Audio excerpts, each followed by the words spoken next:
Hello friends, જય શ્રી કૃષ્ણ બધા મિત્રોને। આજે આપણે બનાવીશું રીંગણા બટેટા અને ટમેટાનું શાક। એના માટે આપણે બટેટા, રીંગણા અને ટમેટા લીધા છે। હવે આપણે એને સૌપ્રથમ સુધારી લઈશું। આપણે રીંગણા, બટેટા અને ટમેટાને સુધારી લીધા છે। ત્યારબાદ આપણે બટેટા અને રીંગણામાં પાણી નાખી દઈશું।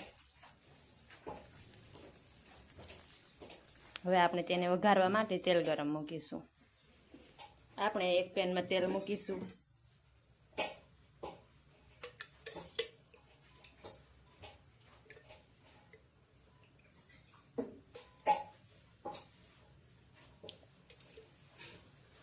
આપણે તેલને ગરમ થવા દઈશું। આપણું તેલ ગરમ થઈ ગયું છે। રાઈ, જીરું, હિંગ,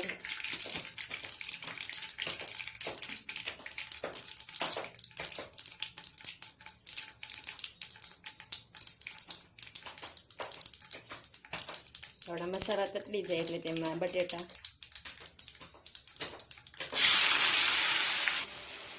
હલાવીને મિક્સ કરી લઈશું। આપણે તેને સારી રીતે સળવા દઈશું થોડીક વાર માટે। આપણા બટેટા સળી જાય એટલે મીઠું અને હળદર। હવે આપણે તેમાં રીંગણા નાખી દઈશું।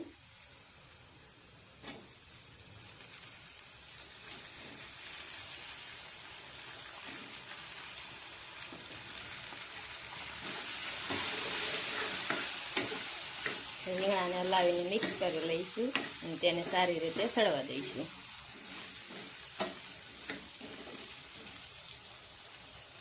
આપણા રીંગણા સારી રીતે સળી ગયા છે તો આપણે તેમાં ટમેટા નાખી દઈશું।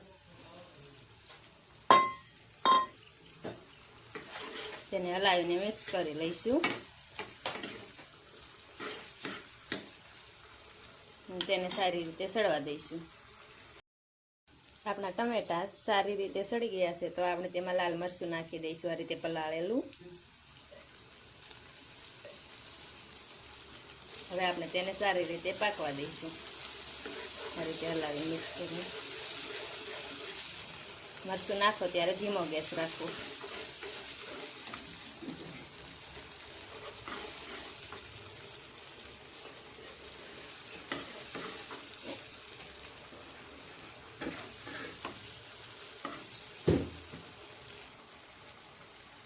આપણું મરચું સારી રીતે પાકી જાય 2-4 મિનિટમાં એટલે આપણે તેમાં રસો કરવા પાણી નાખી દઈશું।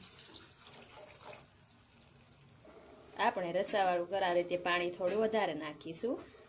આપણે મીડિયમ રસો રહે એ રીતે રાખવાનું છે। આપણે તેનું ઢાંકણું દે તેને પાકવા દઈશું સારી રીતે। આપણું શાક સારી રીતે ઉકળી જાય પછી આપણે તેમાં ધાણા જીરું આપણે હવે તેમાં ગેસ બંધ કરી દઈશું। હવે આપણે તેને પીરસી દઈશું। ધાણા જીરું નાખ્યા બાદ આપણે તેમાં ઉપરથી કોથમીર નાખી દઈશું। આપણું રીંગણા બટેટા અને ટમેટાનું શાક બનીને તૈયાર છે।